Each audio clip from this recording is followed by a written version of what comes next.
Al-Fatihah.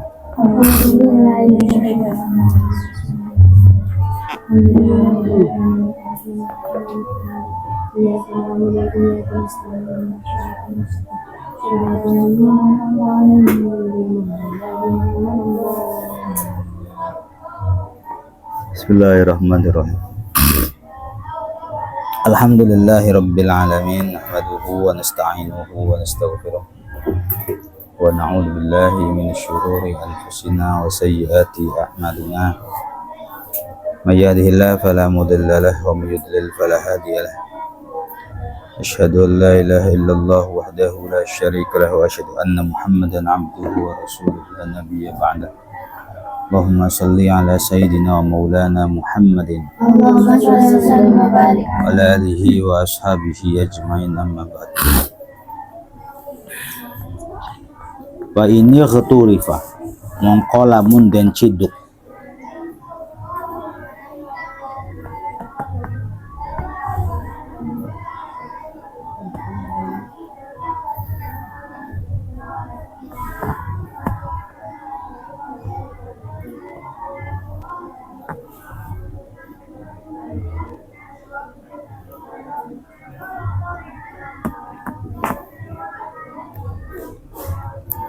opo al-kathir qoblan naz'i ing dalem sadurunge pengurasan.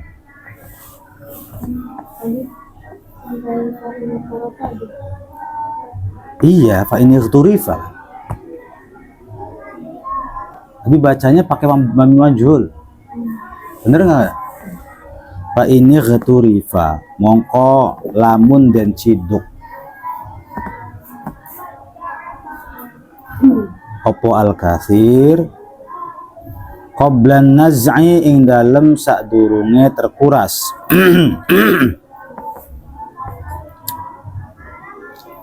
Walam yatayaqqan lan ora yakin sapa wong bima ing dalam perkara ightarafa kang nyiduk.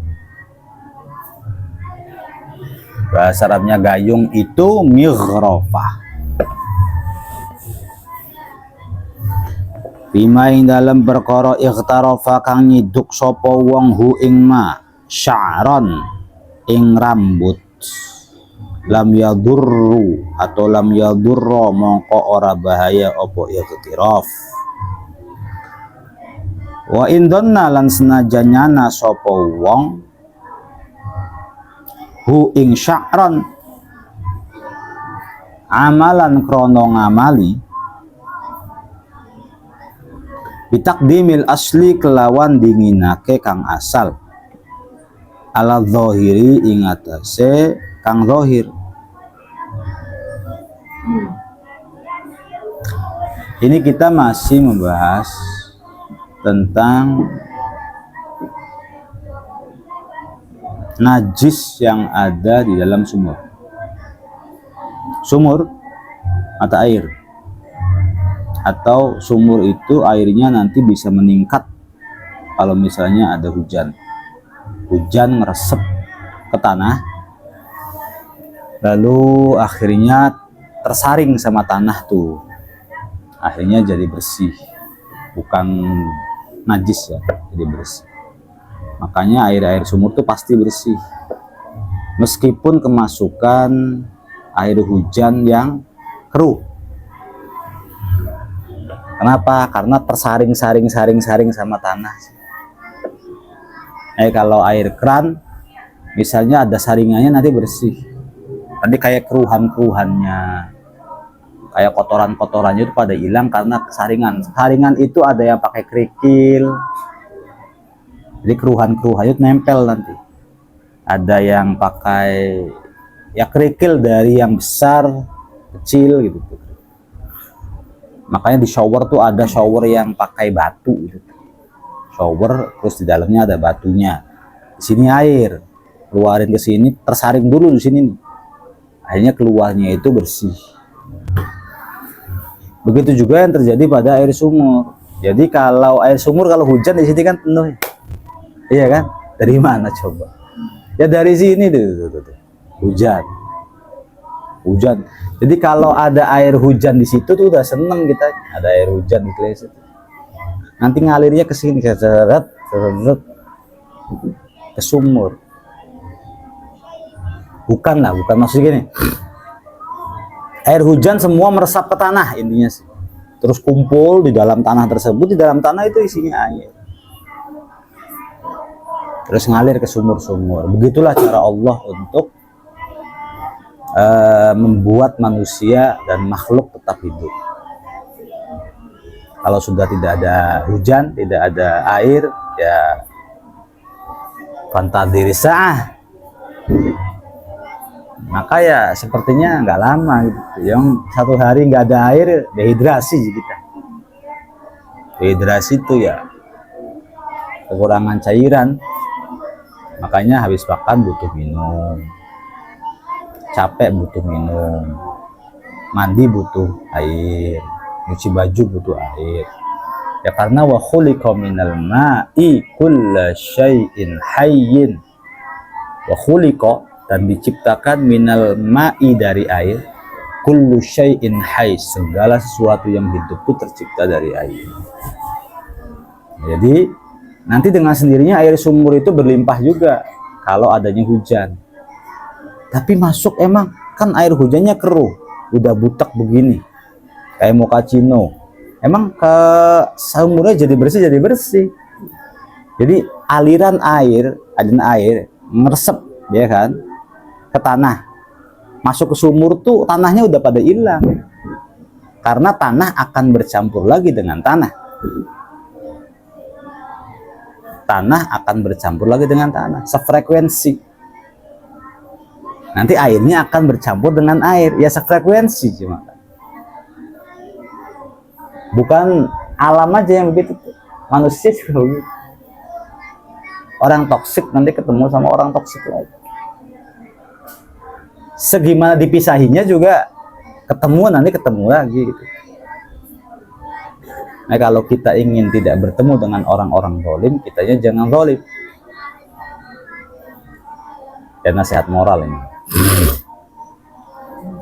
Kalau kitanya tidak mau ketemu dengan orang jahat, jangan jahat. Kalau kita tidak mau dekat dengan orang NPD, narsistik, toksik, ya kita jangan begitu. Nanti kalau kita yang narsistik, yang cerita yang gangga, melebih-lebihkan cerita, nanti akhirnya kita dipertemukan lagi dengan orang yang satu jenis dengan kita. Karena al-arwah, yang namanya ruh, itu jundun mujannadah. Ruh itu pasukan yang ngumpul sejenisnya nanti. Orang soleh nanti ketemunya orang soleh, ngumpul semua orang soleh ya. Ayo di tempat-tempat hotel, di pelacuran apa ya, ketemunya dengan sesama mereka sih. Masa ya ada santri yang baik, yang penuh dengan khidmat, kemudian ada di tengah-tengah mereka, ya susah dicerna akal. Nah kalau orang sukanya sama ilmu di pesantren, maka akan kumpul juga dengan orang-orang yang suka ilmu. Kamu juga suka ngomongin laki-laki, nanti kumpulnya sama mereka. Ngomongin screen kan ya pada baik kumpulnya dari sini. Suka ngerasani uang, nanti kumpulnya sama orang-orang rasani. Karena cocok-cocokan manusia itu. Nah. Kamu nggak cinta sama ilmu aja, terus dia temennya belajar tuh nggak cocok. Dia akan mencari seorang teman yang cocok dengan dia. Dengan sendirinya. Siapa yang bisa ngerespon saya? Yang bisa nyambung dengan saya? Yang kalau saya cerita dia dengerin, dia bisa cerita saya dengerin, asik, cocok, klop siapa ya gitu. Akhirnya kita membahas tentang main game Mobile Legend, kesini nggak nyambung, kesini nggak nyambung. Di sini bahas fikih, di sini bahas faraid, di sini bahas nahwu, di sini bahas nahwu. Tiba-tiba ada satu orang, kamu cocok, jadi dua akrab, mong jadi mengkontrol. Ini pakai logikanya begitu ya, logikanya. Begitu juga kalau kitanya misalnya doyan lanang, wala'iyadzubillah, jangan ya, jangan. Sebab kadang-kadang kita menganggap bahwa diri kita itu baik-baik saja.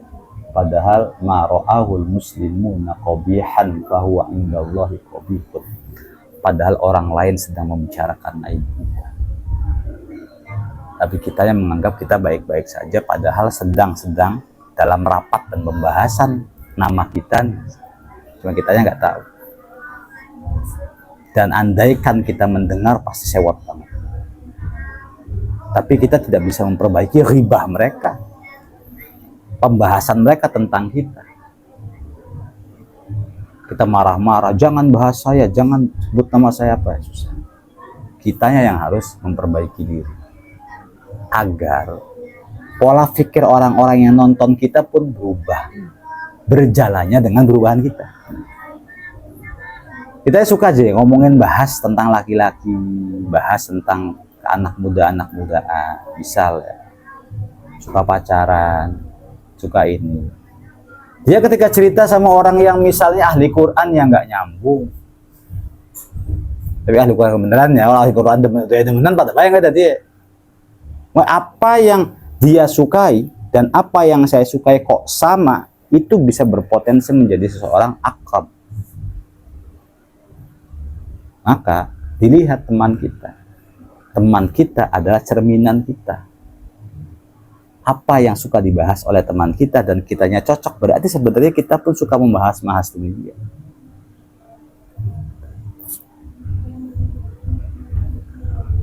Kamu punya pacar nggak ini? Saya juga punya, curhat. Saya ngomong-ngomong ya, wong lorowan beda dia.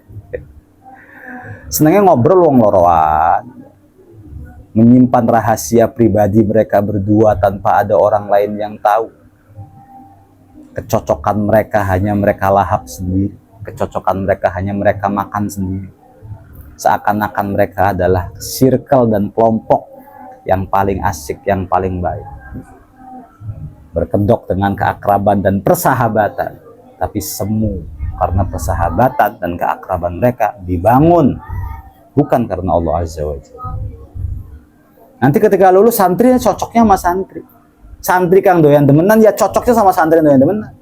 Santri yang senang khidmah begitu. Santri yang mahabbahnya besar terhadap santri ya cocoknya sama mereka kecil.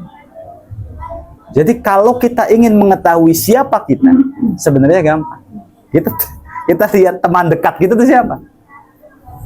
Anil mar'i la tas'al wasal an qarinihi fa innal qarina bil, pada hafal nggak gitu.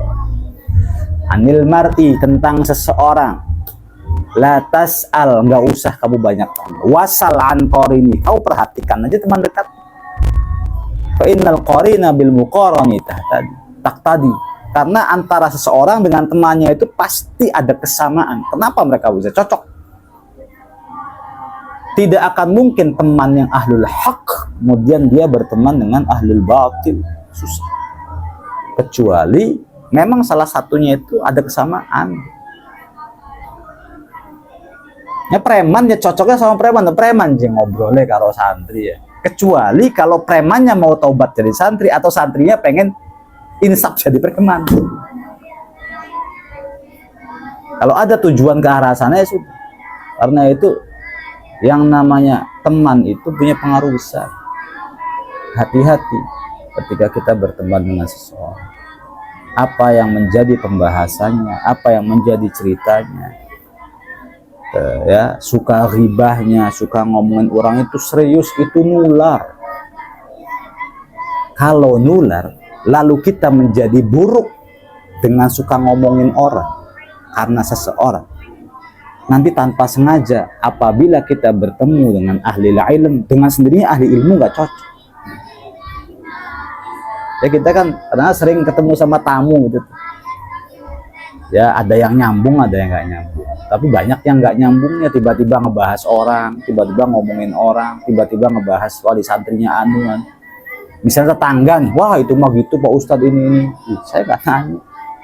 Emang kebiasaan yang ngomongin uang kali. Dikiranya saya masih circle sama dia. Dan kadang orang tuh keceplosan. Ya, pergaulan kita nih buruk. Doyan banget yang namanya ngegoreng amplanya orang. suka daging orang. Ya kumpulan-kumpulan emak-emak rempong, tapi umurnya masih pada muda gitu. Umurnya doang sih sebenarnya, gak ada bedanya sama nenek-nenek. Kalau suka ngebahas umurnya aja, tiap hari saja membahas orang lain. Kan katanya ini mah katanya orang tuh dibagi tiga. Ada orang bodoh, ahmak. Ada orang yang biasa saja. Dan ada juga orang yang pintar. Kalau orang yang bodoh, yang mereka bicarakan orang lain. Kejelekan, keburukan, aib. Ada orang lain suka tidur dibahas. Ada ini. Berarti jam'iyatul ghibah namanya gitu. Ya, kalau nama jam'iyatul ghibah ini luar biasa, kompak sekali. Ibu-ibu kan begitu. Nggak akan mungkin cocok orang yang doyan ghibah dengan orang diem. Jam'iyatul ghibah. Yang kedua, orang yang suka, orang biasa aja, suka membahas tentang peristiwa-peristiwa. Kemarin ini, tadi ada gitu. Oh sekarang lagi booming ini. Oh iya teh, itu juga wakil presiden begini, ya gitu. Normal lah. Nah kalau orang pinter biasanya ngebahas hal-hal yang bersifat inovasi, ide dan masa depan.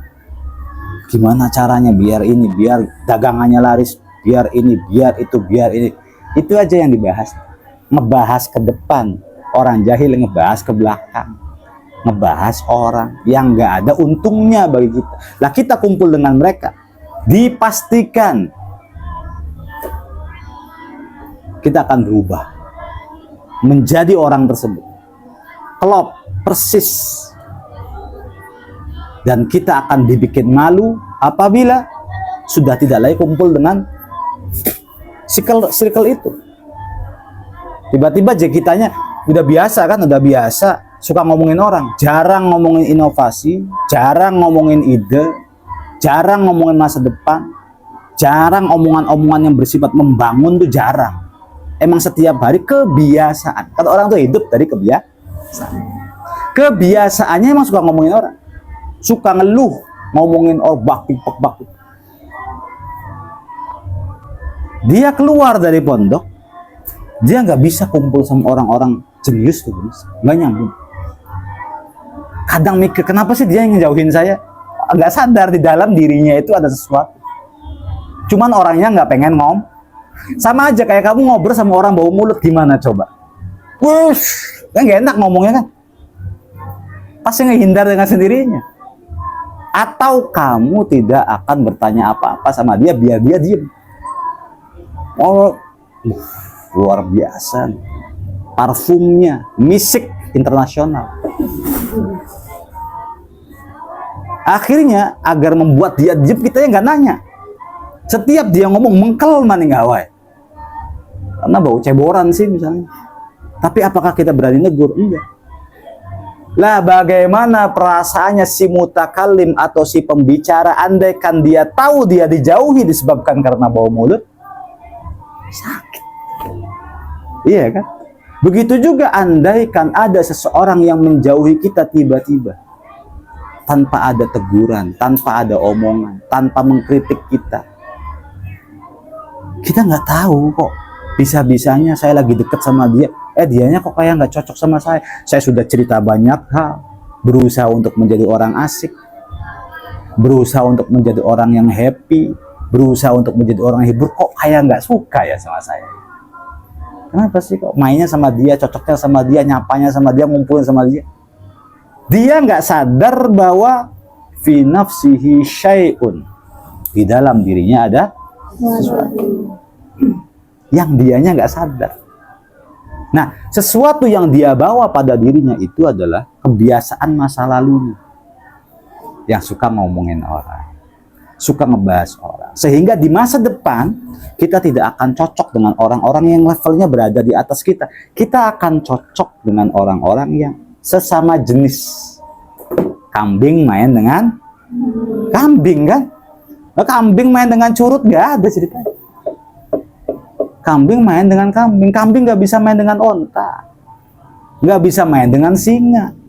Kambing ya kambing.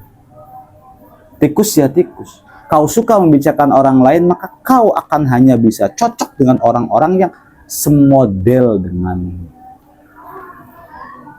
Makanya awal air masuk ke tanah, nanti ke sumur airnya. Tanahnya ikut ke tanah lagi. Makanya air sumur ketika ada hujan bersih. Kamu bisa ngerenungin nggak begitu? Kan berawal dari ketika hujan itu kan kelihatan keruh kan, kotor, campur dengan tanah. Sebenarnya air hujan tuh nggak keruh. Cuman kena dasar tanah, akhirnya jadi kotor. Lalu masuk meresap. Nah, kotoran-kotoran itu kan partikel-partikel. Maksudnya tuh kayak apa ya? Ya kayak zaroh-zaroh kecil kan, yang kotoran.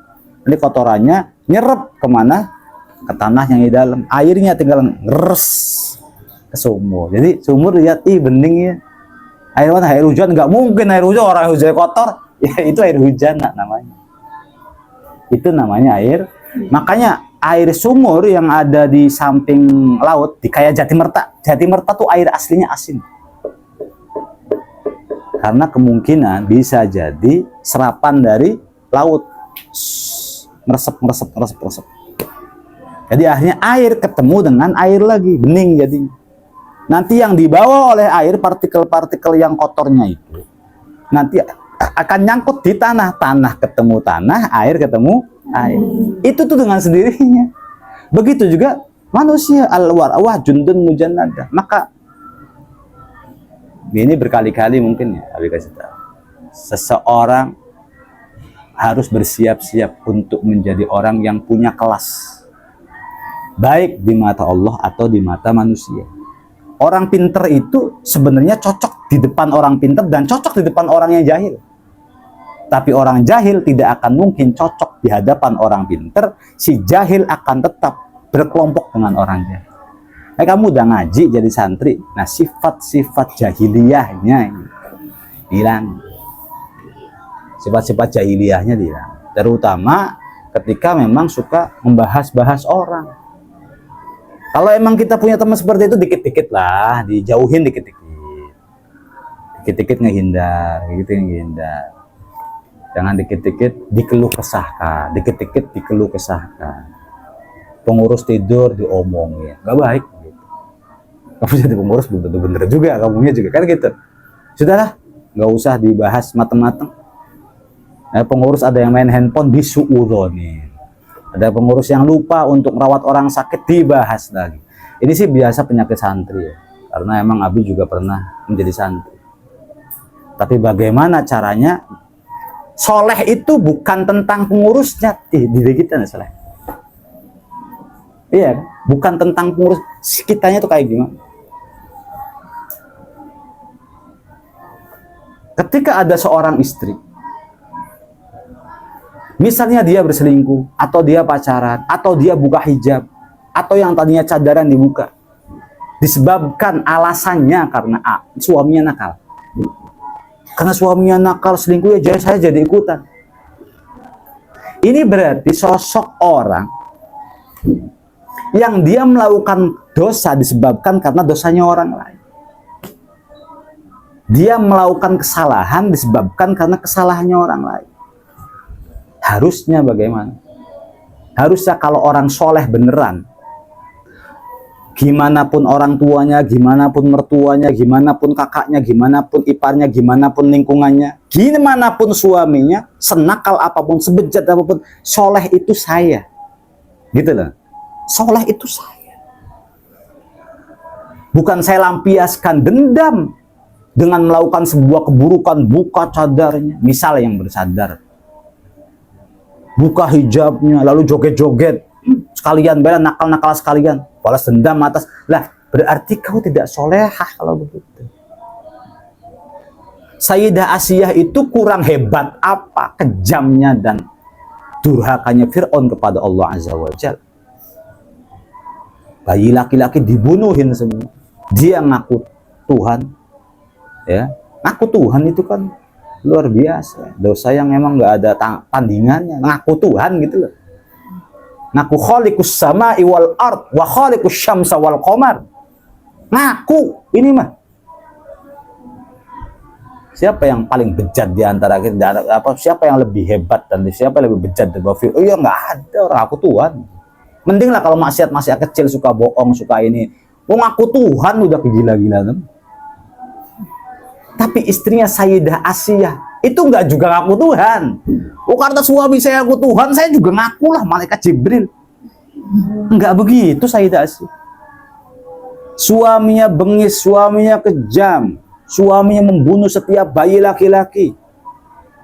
Kurang zalim apa Fir'aun? Tapi Sayyidah Asiyah, emas tetaplah berlian, tetaplah berlian. Tapi orang jorok dan orang kotor, dia akan senantiasa meniru orang lain dengan gayanya, dengan cara. Orang lain jahat, dianya ikut-ikutan jahat. Ya, dengan alasan ngebalas dendam. Balasan itu bukan dari kita. Makanya balas dendam itu al-haqdu itu nggak boleh. Dendam itu nggak boleh.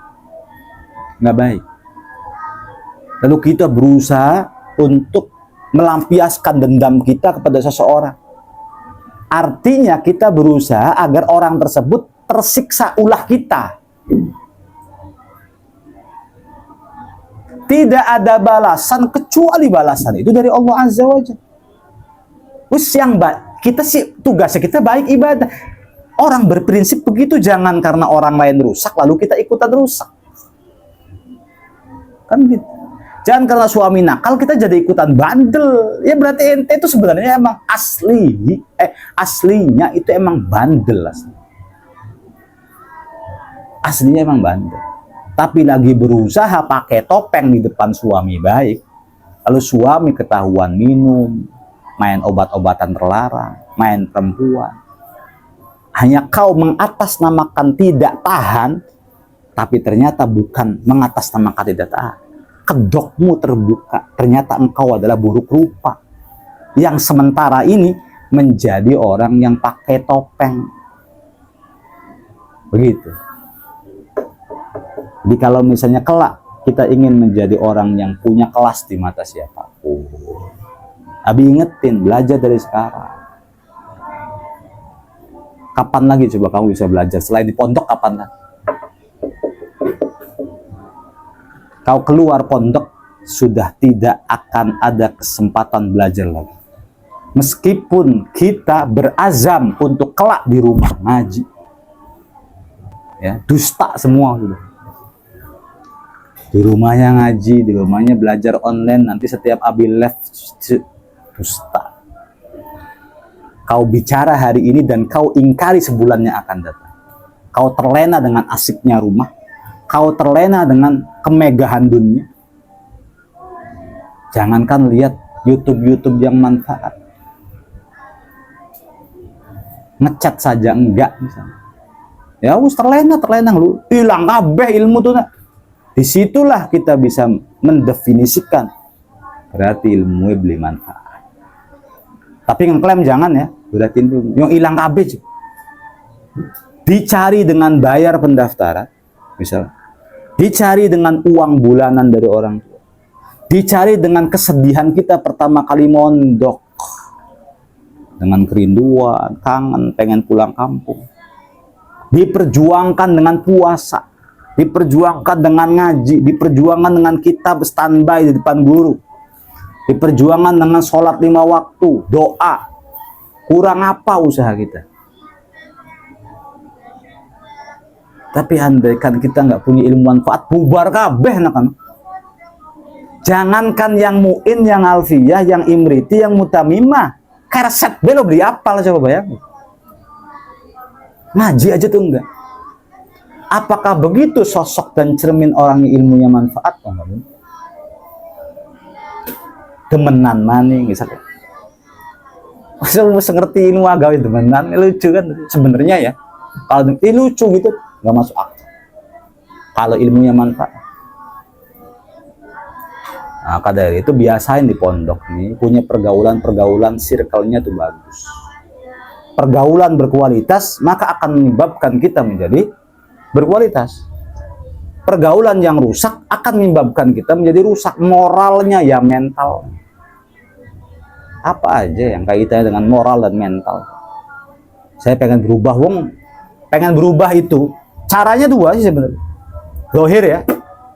Hindari teman-teman yang busuk dan deketi teman-teman yang baik. Jadi jangan disalahin kalau ada orang sudah kita berusaha baik, jujur, nggak ngomongin orang. Ada orang lari dari kita, nggak apa-apa, emang dia nggak cocok dengan kebaikan itu aja. Tapi andaikan ada orang lari dari kita, ternyata setelah dipikir-pikir, iya ya emang kita senang ngomongin uang. Ya wala talaumu. Jangan pernah mencela siapapun illa anfusakum, kecuali celah diri kita sendiri.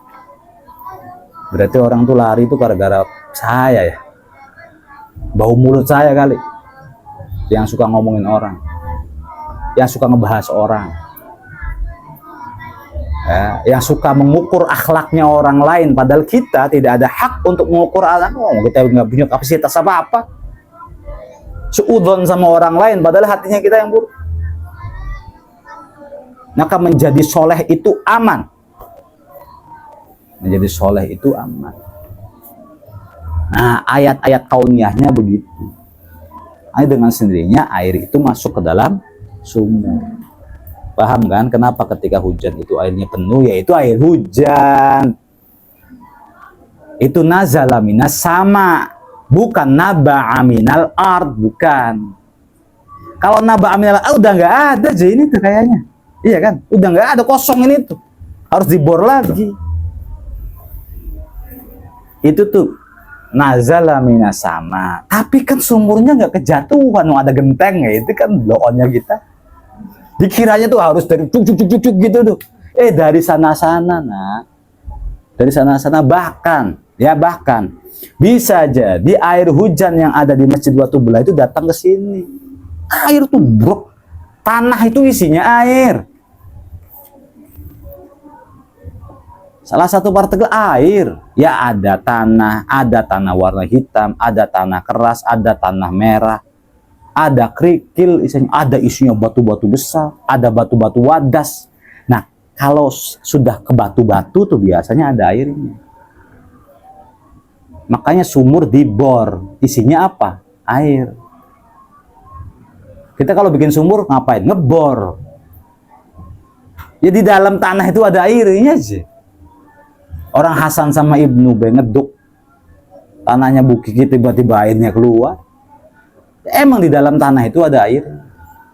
Cuman butak itu disebabkan karena daratan-daratan ini nih, kotoran-kotorannya ada di bumi. Nah sekarang sumur itu misalnya kejatuhan najis. Andaikan sumur itu kejatuhan najis, lam yadhur bin naza', maka tidak secara otomatis menjadi suci kalau dikuras. Apakah dengan dikuras suci? Oh, belum tentu. Bahkan yang bagi Allah yunzah, jangan dikuras kalau bisa. Nah, bisa ada najisnya nih. Ini kita bicara dengan ma'ul bi'ril qalil. Ma'ul bi'ril qalil. Air yang ada di sumur tuh kolil. Ngerti kan takaran kolil? Ya.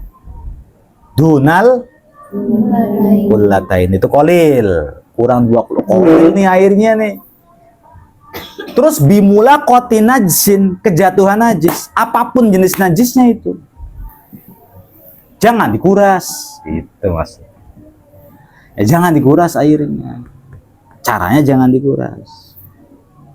Bal yambaghi alla yunzahal yakthurul ma binab'in aw sabbi ma'in fih.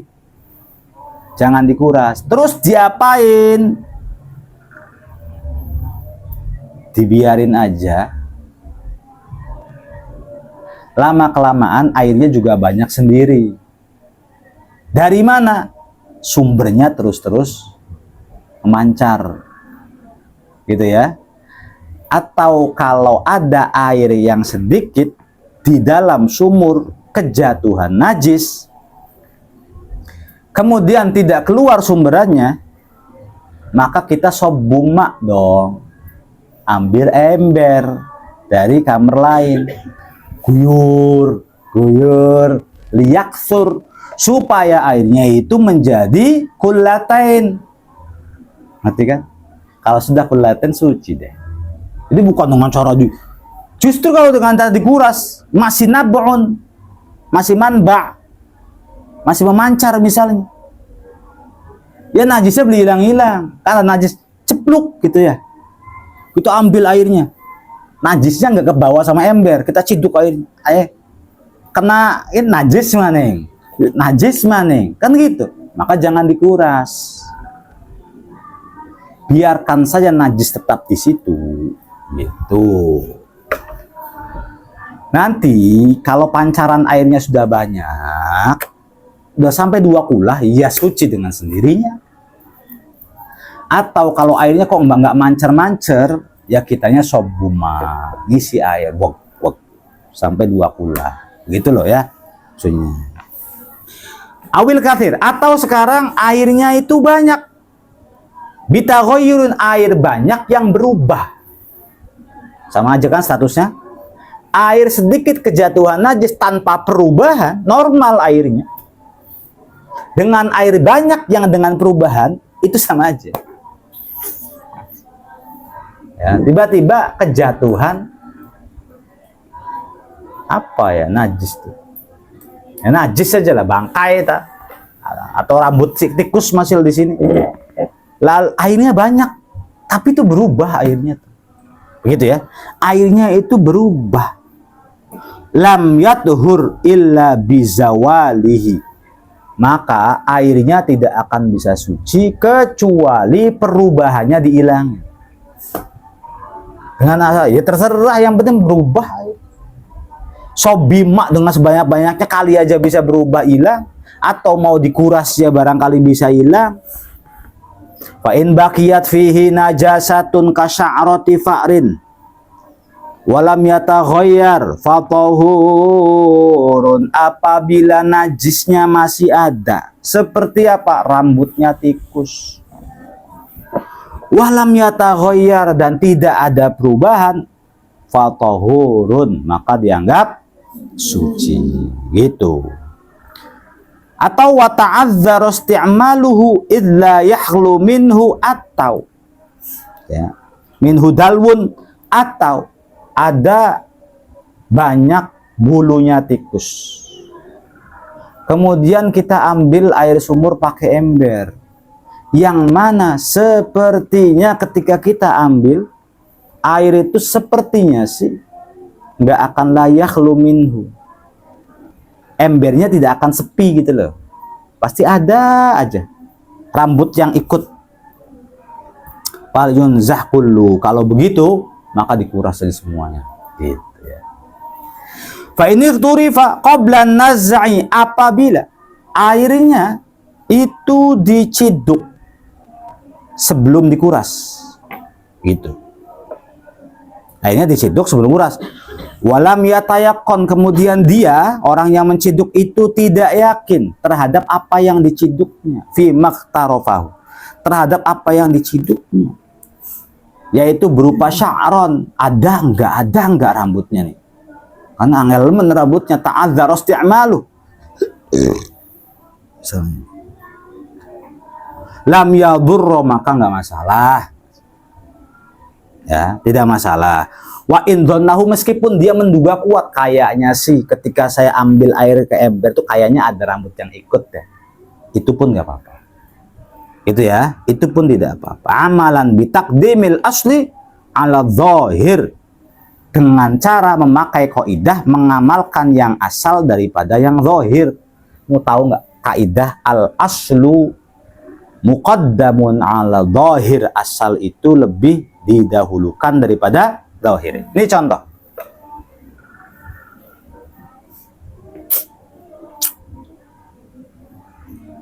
Suami istri.